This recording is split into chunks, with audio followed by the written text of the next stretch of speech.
Joe, can you just give us an idea of, what it means to have Rob back in the side, particularly the chance to play in front of his, home crowd?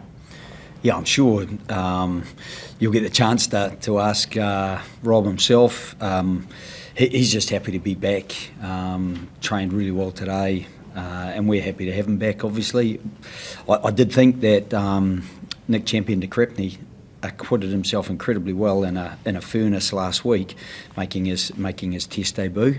But the experience that Bobby brings in, and he probably brings confidence to other players as well because of his experience and his ability, to take the ball forward. Will Skelton as well, and Laney Gleeson, two pretty big, powerful inclusions as well, right? How huge is that? Yeah, it's great. And some of those decisions were made harder by what the bench did last week. I think Tom Hooper's very unlucky to miss out, but Will and his experience just allows us to have a look at something slightly different this week, because I thought Tom came off the bench and did really well. So Will has accumulated that experience. He knows what it's like to play these players. He's played them regularly, and he's won against them regularly, certainly in Europe, in the big European games that they've played. I think you used the word submissive for the parts of the first half last week. With the team you've named, how determined are you that doesn't happen again? Yeah, again, we didn't have the intention last week, and we don't have the intention this week of being submissive. I just think that they played on the edge really well. They got in amongst us, sometimes just beside us, which made it very hard to play. And we're hopeful that we will be able to take that to them this week and keep them on the back foot a little bit more. But there's a lot of work that goes into doing that, and we've got to make sure that we create clear pictures and that we initiate that momentum.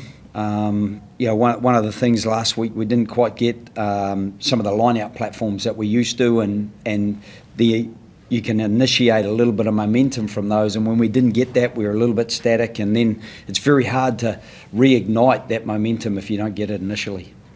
Not quite the street smart enough with the line seizing on, the refereeing allowing pretty borderline stuff with offside and around the ruck, and you need to adapt quicker.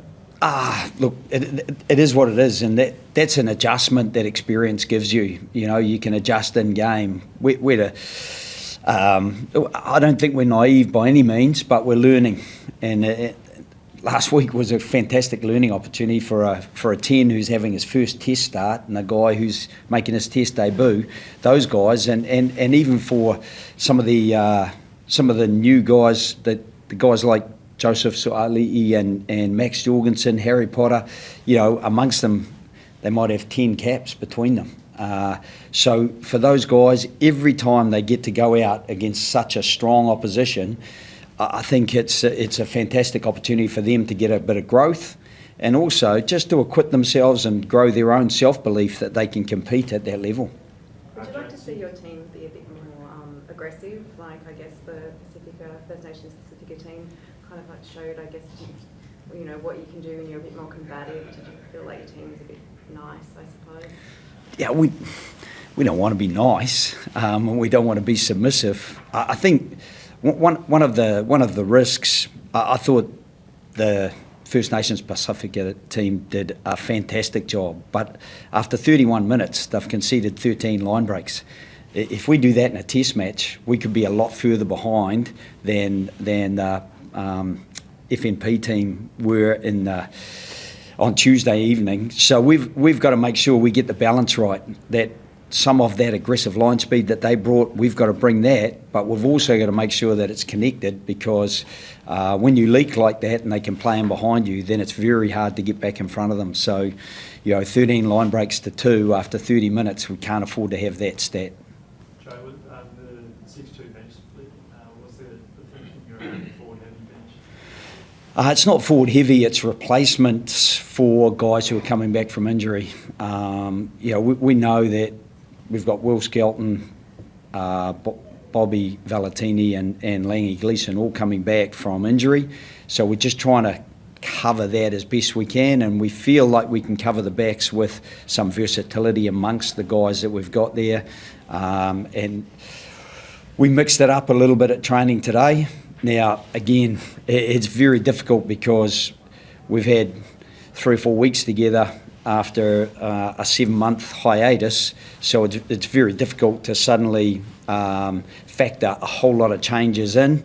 So it's not something that we would have done by design, but to get some of those players back in and to give ourselves the security of like-for-like players to come off the bench or positional coverage off the bench, we just felt that was probably the best balance that we could get. Joe, there's not many players in the world who are physical size as well. Just what does that add other than leaving the obvious stuff? Sorry.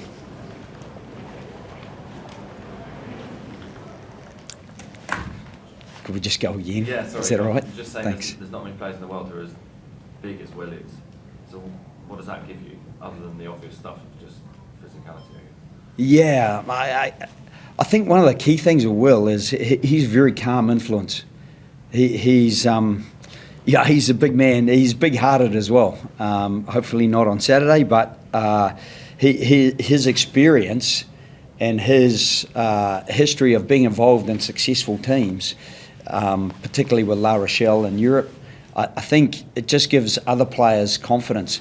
You know, we've got a group of players who haven't won too much in recent times, whether it's in Super Rugby or whether it's internationally, and so, you know, I think building confidence is an incremental thing. You've got to get small wins here and there. You know, winning the second half, it just helps a little bit, but you know, we know that we've got to put more and more, stack more and more of those winning moments together to try to get a result, because, you know, this weekend is pivotal. As you've mentioned, he seems to have been a bit of a Leinster whisperer over the years with that, like with those finals and stuff like that. And he's gone very Leinster heavy, as you've probably seen now. Yep. Is that an element too, that he might have to woodwork some of those guys? I'm not so sure. You know, I thought in some of those finals you had some other guys who were pretty useful. Botia in one of those finals was an absolute freak, I thought. Hastoy kicked so well. There were a number of players, Siatini, that played really well. So I think Will, the first thing he'd do is put his hand up and say, I was part of a connected group, and he was certainly a big part of it, because he's a big human, but I just think he brings a confidence and a calmness to the group. And just on this week as a whole, does it feel do or die? Like you have to win to keep the series alive, don't you? But you're talking a lot about learnings and developing for a future. Is it all on this week, or are you kind of looking at a bigger picture? Like, how can you? Wow, we're incredibly short-term focused. We just want to win.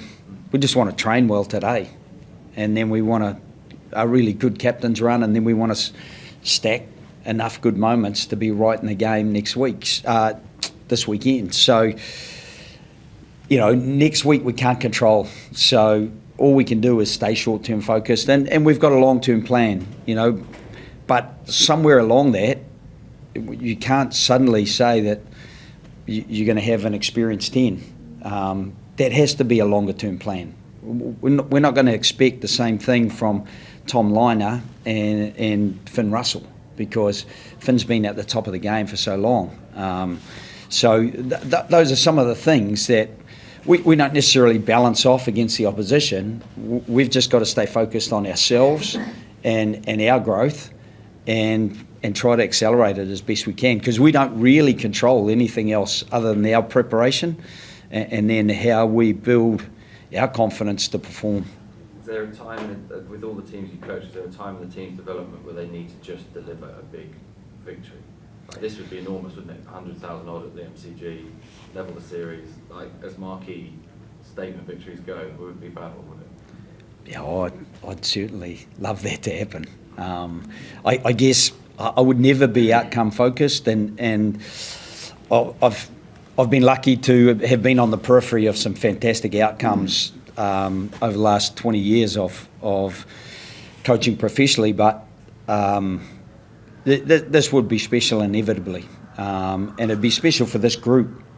And I think it would accelerate a little bit of their growth as well, because in terms of gaining confidence, it's hard to top competing with the best. And at the same time, it's like any sport. If you play against a team that are stacked and maybe have more experience than you do, and have a richness of talent across the board, then that's how you start to extend your own performance. And I'd love to see some of the players really extend their own performances. And I honestly felt we saw a little bit of it particularly in that second half last Saturday. But I also am a realist. I know that last Saturday will count for nothing at kickoff, and those last 25 minutes, we won't get to live those again. We've got to be able to create those again. Joe, does this say that the 3 changes you made are all up front? Does that mean that you're happy with the back line, or is maybe the fact you've gone 6-2, has that affected that as well? Yeah, I think it's a bit of both of those things. And probably we had a couple of guys who were in doubt in the back line. I think there's a few guys who were a little bit unlucky. Dylan Peach was playing really well for us last November and got injured against England, and he came back. He missed the back end of the Force season, got back in and played that game against the Lions, played very well, I thought. And so, you know, he's striving to get back in there. But I also thought that Harry Potter and Max Jorgensen did a good job. So I guess you're trying to just reward players who've performed well and also build some consistency. As I said, it's our 3rd game in 9 months. And so if you're chopping and changing too much, then I think you can destabilise your own growth. And that's the last thing we want to do at this stage. You know, 3 changes in the pack, that's significant enough without a whole lot of other changes. You know, there were other guys who I felt did really well coming off the bench, who are probably putting pressure on the starters, and that's a good situation to have for us. Joe, Lucan and Taniela, obviously Lucan's had 3 really strong games against the Lions. It would have been tricky to play on Tuesday and then again on Saturday, but why is he fallen down the pecking order? Well, he wasn't playing. You know, he missed the back half of Super Rugby, and then he played against the Lions for the Reds, and this was a way to get him enough games under his belt to get closer to where we needed him to be.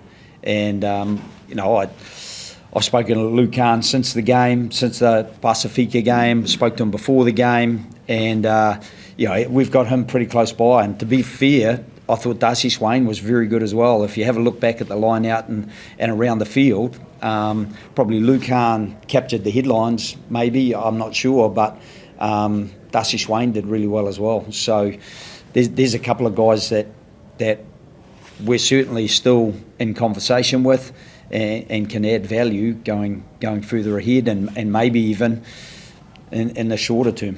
Joe, is that a bit of a cop-out though? Because there's about 6 guys that missed the second half of the Super season, like Max Jorgensen, Matt Pesler, you know, JDS only played 6 games all year. So, yeah, is there more to the fact that you want to see other elements of Lucan? Well, they're not First Nations or Pacifica players, so they're not actually allowed to play in that team. We had enough trouble getting people to play in that team. So I think it was opportunities spread across players, and we try to spread that across. You mentioned Matt Fessler. He went back and played against the Reds, and then he got that game under his belt, played well, and came in and played last week. So it is a balancing act, and you know, with the nature of some of the teams and the availability to play in those teams, we've tried to balance it as best we can. Joe, maybe Will Skilton's presence around the squad had some impact on not naming Harry Wilson as a permanent captain. I'm not sure, but any thought on making Harry the man going forward permanently? Yeah, to be honest, it's not something we've talked about. Harry's done a great job. Harry's captain again this week, and Harry is very comfortable with how that is at the moment. So we have a pretty strong leadership group, and those guys they tend to share the responsibility to lead the team. And in the huddle today, the guy speaking wasn't Harry. You know, it is very mixed in how those discussions are taken on, and we like the fact that the responsibility is shared. Harry doesn't have a massive experience of captaining teams. He hasn't done it that often, so it's still something he's coming to terms with and learning about. Joe, just checking that Rob Valentini has trained all week and he's 100%. Can you give some insight into his training week? Yeah, as I said, he trained really well this week. Trained really well on Tuesday, and we only trained Tuesday, Thursday really. We did a light sort of movement and organisational session on Monday, but nothing that would be strenuous at all. So really getting through Tuesday and Thursday was really important for Rob. But Rob did elements of last week's training as well, and so it was just making sure that he was ready for a full training week, which he completed this week. What did you make of the Lions team? Yeah, I got a glance at it on the way in. There's a couple of changes, but it's pretty consistent.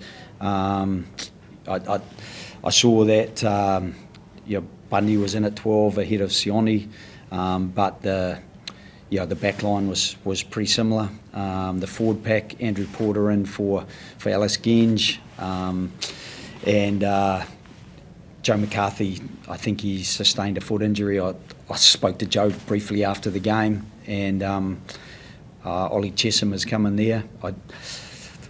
As I say, I only got a glance at it, so I'm not sure of all the changes. But a lot of consistency in their selection, I thought. Owen Farrell's in on the bench. What could he potentially bring? Sorry? Owen Farrell? Yeah, again, he looked like he was directing a lot of the traffic on Tuesday. I'm not sure. I was an observer like everyone else, but he certainly appeared to be demonstrating those leadership skills, that ability to help other players see the game and adapt to what's required. And so I think his ability to bring experience off the bench and a cool head, plus he's probably quite versatile, and where you can put him as far as 10 or 12 is concerned, he's pretty comfortable in either of those positions. And it looked on Tuesday as if Marcus Smith picked up maybe a knock, and so Owen coming in there after Finn Smith played a big innings on Tuesday is probably not a massive surprise. I know that you'll have your captain's run tomorrow, but have you had a chance to have a look at the MCG? I mean, the pitch looks so small on the ground. It's a long way away from the fans. Yeah, I was coaching with the All Blacks there a few years ago, so I've had the experience of coaching there before against the Wallabies, but I certainly appreciate the size of the stadium and that the pitch does look a little way away, but it wasn't that different from Marvel, where you look at the size of the pitch that the AFL players play on. It's a very big pitch. No wonder they have rolling subs and get plenty of time to go on and off. We're not afforded that luxury for our players, so they're just going to have to muscle up and keep going. And just on your Last subs, two, please. But realistically, how much game time are you hoping to get out of Valentini on Saturday? Yeah, he tends to play full games for us, but I doubt whether that's going to be the case. If you have a look at his history last year, and he's been incredibly resilient.